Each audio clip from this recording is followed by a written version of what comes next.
January 2025.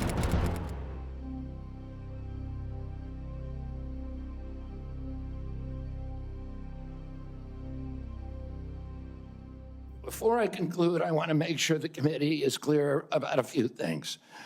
News reports have claimed that I'm anti-vaccine or anti-industry. I am neither. I am pro-safety. We'll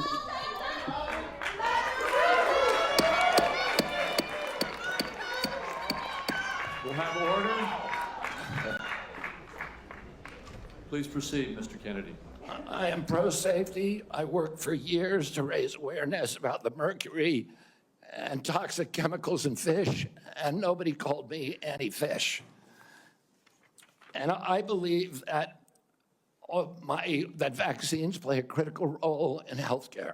All of my kids are vaccinated. I've written many books on vaccines. My first book in 2014, the first line of it is, I am not anti-vaccine, and the last line is, I am not anti-vaccine. Nor am I the enemy of food producers. American farms are the bedrock of our culture, of our politics, of our national security. I was a 4-H kid, and I spent my summer working on ranches. I went to work with our farmers. I want to work with our farmers and food producers to remove burdensome regulations and unleash American ingenuity. MAHA simply cannot succeed without a partnership, a full partnership of American farmers. In my advocacy, I've often disturbed the status quo by asking uncomfortable questions. Well, I'm not going to apologize for that. We have massive health problems in this country that we must face honestly. And the first thing I've done every morning for the past 20 years is to get on my knees and pray to God that he would put me in a position to end the chronic disease epidemic and to help America's children. That's why I'm so grateful to President Trump for the opportunity to sit before you today and seek your support and partnership in this endeavor. I will conclude with a promise. The members of this committee, to the president, and to all the tens of millions of parents across America, especially the moms, who have propelled this issue to center stage. Should I be so privileged as to be confirmed, we will make sure our tax dollars support healthy foods. We will scrutinize the chemical additives in our food supply. We will remove financial conflicts of interest from our agencies. We will create an honest, unbiased, gold standard science at HHS, accountable to the president, to Congress, and to the American people. We will reverse the chronic disease epidemic and put the nation back on the road to good health. Thank you. It is a profound honor to be nominated a second time by President Trump to serve as the Director of the Office of Management and Budget. The President has promised the American people a federal government that works for all Americans, not the interests of bureaucrats and an entrenched establishment. Making his start in fulfilling that vital promise during my previous time at OMB as both Deputy Director and Director was among the most rewarding career experiences of my career. Throughout that time, I've been driven by a commitment to taxpayers and their families. Growing up as the son of an electrician and a school teacher, I saw firsthand the sacrifices my parents made to balance their budget and save for the future. They are a reminder of the burden government spending can place on everyday Americans. My parents and countless others like them have always been the measure by which I evaluate policies and spending decisions. Today, nearly 80% of Americans do not feel confident that their children will lead better lives than they have, nearly double the 40% of Americans who said the same 2 decades ago. When I look at the government waste and our national debt, I know that I fear for my daughter's future. Almost half of our fellow citizens expect their standard of living to be worse than that of their parents, a critical part of understanding the president's election. I am eager to get back to fulfilling the promise of a federal government that works as hard as people like my parents. OMB's mission goes beyond crafting the president's budget. It encompasses the management of the federal government, reforming regulation, and coordinating policy across agencies to ensure efficient and effective implementation of the American people's will as expressed by the last election.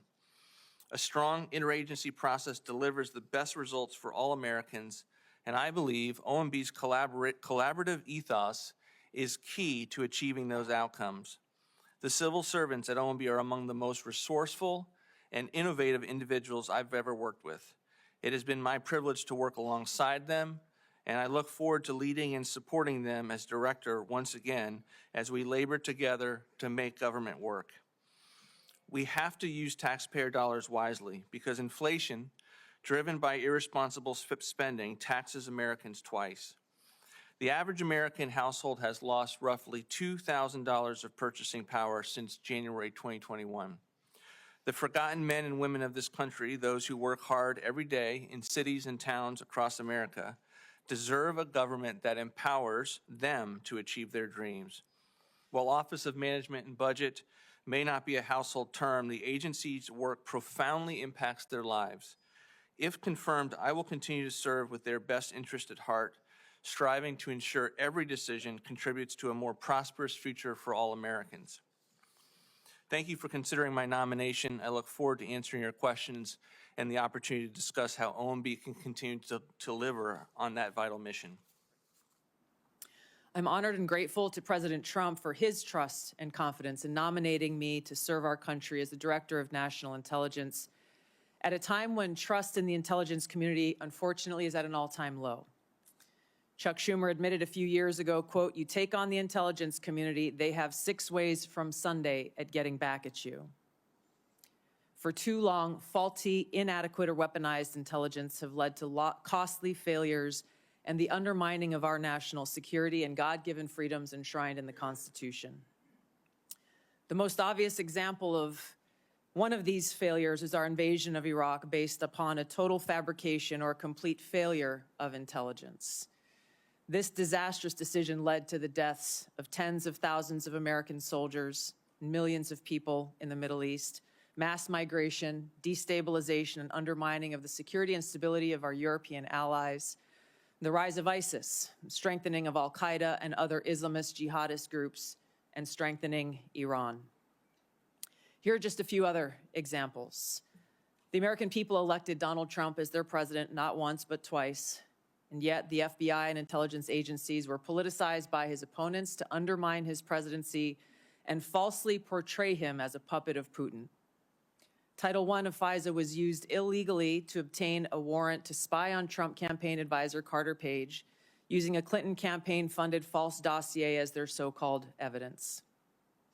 Biden campaign advisor Tony Blinken was the impetus for the 51 former senior intelligence officials' letter dismissing Hunter Biden's laptop as disinformation specifically to help Biden win the election.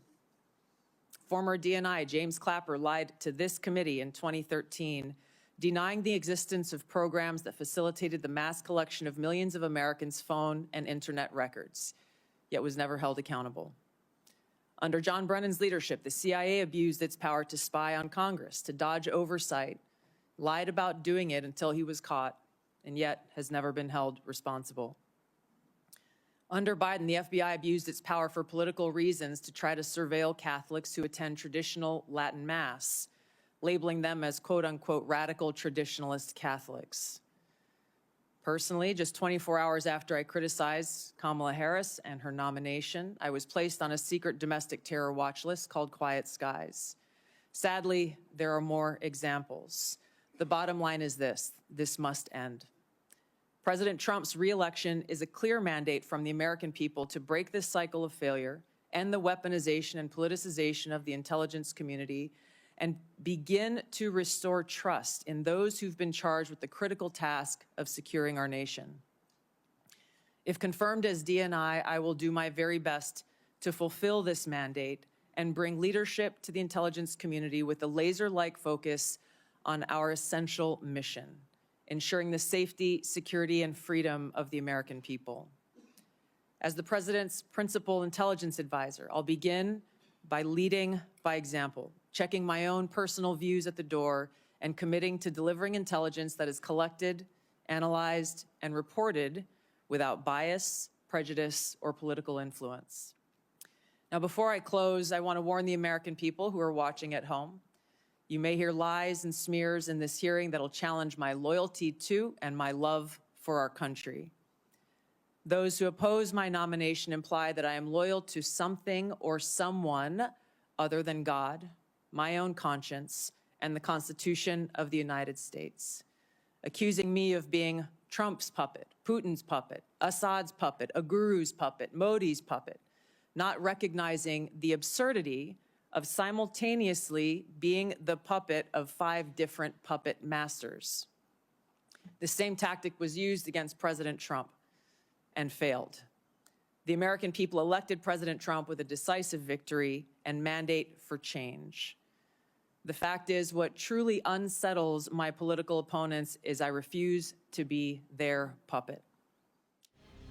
Do you interpret Justice Ginsburg's meaning of men and women as male and female? Again, because I don't know the case, I don't know how I interpret it. I need to read the whole Okay. thing. Can you provide a definition for the word woman? Can I provide a definition? No, Yeah, I can't. you can?